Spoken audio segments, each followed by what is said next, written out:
And this was the scene overnight, Bill. Just absolutely tragic. Yeah, she gave us a pretty good description as to what's happening there with daylight. They were mentioned a moment ago. It's mid-afternoon now, and so here's the country, and really a focus here on the western part of the country. And this is Lviv. This is the international airport that was hit. It appeared to be some sort of airport hangar there, and you can see why Putin would go after it because of either aircraft being stored there or maybe additional munitions coming in from NATO countries, the United States.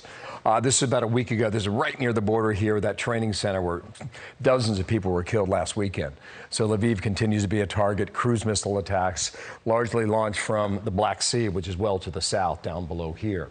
In the eastern part of the country, this is an awful story. This town of Marifa, near Kharkiv. There's a report there that in a school, 21 people were taking shelter.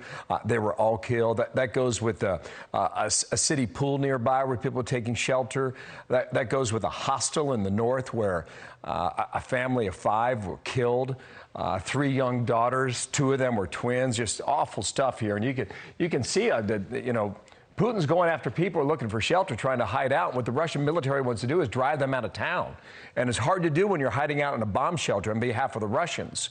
And just based on what we're seeing day after day and almost hour after hour, the Russians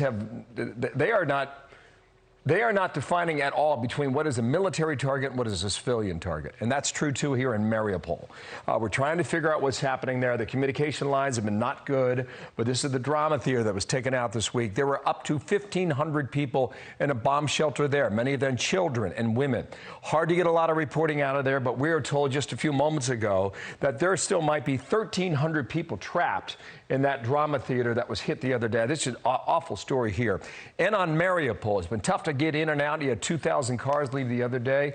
We'll show you the video of Mariupol because some photographers got in, and I would just say, if you have 90% of the buildings in one town that have been hit, a town that speaks Russian, by the way, if you've had 90% of the buildings hit, what is left over?